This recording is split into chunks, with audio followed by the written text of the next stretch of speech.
Après l'indépendance d'Haïti en 1804, le pays a été dirigé par Jean-Jacques Dessalines, l'un des pères fondateurs d'Haïti, avec des mains de fer.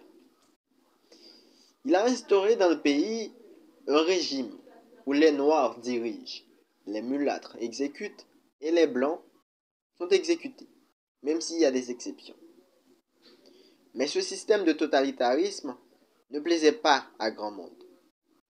Et très vite, des mouvements d'insurrection commencent à pousser partout dans le pays. Et finalement, le 17 octobre 1806, sur le Pont Rouge, ce qui devait arriver arriva. Dessalines se fait assassiner par ses propres généraux, dont Christophe et Pétion, dans une embuscade. Mais très vite, après l'assassinat de Dessalines, l'amitié, ou devrais-je dire la coopération de Christophe et de Pétion, volèrent en éclats. Quand arriva le moment de choisir le successeur de Dessalines. Pétion et Christophe se disputent la succession de l'Empire, ce qui conduit à la division du pays en deux. Dans le nord, Christophe maintient un régime autoritaire dans lequel il est président à vie puis roi sous le nom d'Henri Ier, tandis que Pétion fait adopter une nouvelle constitution à Port-au-Prince et proclame la République dans le sud. La rivalité entre les deux hommes entraîne très vite une division du pays et Pétion est élu officiellement président de la République en 1807. Réélu à 2 reprises à la tête du pays, Pétion décide après 1815 de reconstituer le Sénat qu'il avait écarté à la faveur des crises. En échange, le Sénat vote l'attribution de pouvoirs exceptionnels au président avant de changer la Constitution. Le 6 février 1816, l'Assemblée de révision est réunie et approuve le nouvel texte constitutionnel du 2 juin 1816. Cette constitution s'inspire de celle de 1805, la constitution de Dessalines, avec une monarchie élective faisant de Pétion à son tour un président à vie avec le prédicat d'Altesse Sérénissime. Et aussi le titre de chef suprême des armées ainsi que le droit de désigner son successeur. À sa mort le 29 mars 1818 de la fièvre jaune, Pétion a insisté pour que son dauphin Jean-Pierre Boyer est proclamé président à vie après lui, ce qui était fait, on va le dire. Comme réalisation, Pétion a fait construire le lycée Alexandre Pétion, qui porte son nom, en 1816. C'est le plus ancien lycée de Port-au-Prince. Il a aussi construit le fort Alexandre pour défendre la capitale d'un quelconque ou possible retour des Français.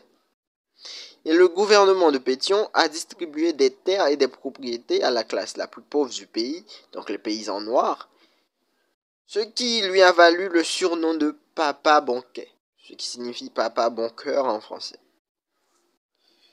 Alexandre Pétion a été l'un des seuls présidents haïtiens qui a été pleuré par le peuple après sa mort, tant qu'ils étaient aimés par la population. C'était un président où tout le monde l'aimait, on va dire presque tout le peuple, toute la population l'aimait, on va dire. Merci à vous tous d'avoir regardé cette vidéo sur le premier président d'Haïti. Et évidemment, cette vidéo ne parle pas de la vie privée ni de la famille d'Alexandre Pétion, mais de sa présidence du temps qu'ils étaient au pouvoir. Même si j'ai vraiment sélectionné des parties les plus importantes de sa présidence, parce que Pétion a quand même régné sur le pays pendant 11 ans. Ça, c'est un bref résumé de sa présidence à la tête de la partie sud du pays, parce qu'il n'a pas dirigé tout le pays entier. Pendant ce temps, Christophe, lui, était toujours à la tête du royaume du Nord. Et Christophe va mourir jusqu'en 1822, je crois. Et c'était Jean-Pierre Boyer qui a réussi à réunifier le pays. Ça, bien des années après la mort de Pétion. Alors, j'ai dit que Christophe a régné dans le nord et que Pétion était le tout premier président d'Haïti. Je sais qu'il y a des gens qui vont essayer de me condamner, mais vous devez comprendre, Dessalines a été le premier chef d'État d'Haïti, mais il n'a pas été président, il a été empereur d'Haïti, il n'a pas été président. Donc Pétion est le tout premier président d'Haïti. Merci. Bon. Et aussi cette vidéo ne parle pas des origines de Pétion qui a été le fils d'un colon français et selon certaines sources d'une mère mulâtresse, je sais pas, il y a d'autres sources qui disent que c'était une esclave noire, mais je sais pas, je dois vérifier, je sais plus quelle source qui ment ou qui ment pas. Et aussi, on ne parle pas de la descendance, de la possible descendance de Pétion. On ne sait pas si Pétion a toujours des descendants vivants. Il avait 2 filles. Je ne sais pas si ces 2 filles ont laissé une postérité toujours vivante, on va dire. Bon, comme vous le savez, le seul moyen que vous avez de soutenir ma chaîne, c'est de commenter, de liker, de vous abonner, surtout de partager la vidéo. Comme ça, plus de gens va nous connaître. Et surtout, n'hésitez pas à commenter la vidéo pour demander une partie 2 qui parle de la vie personnelle de Pétion, ses origines, sa carrière militaire, etc. Mais si vous ne faites pas de commentaires, je vais pas vous spoiler, mais le prochain épisode va se passer selon la vie de Christophe, Henri Christophe. Et après, on va faire un épisode sur Jean-Pierre Boyer. Ouais. Bon, merci à vous tous d'avoir regardé cette vidéo. N'oubliez pas de liker, de vous abonner et de partager. À la prochaine.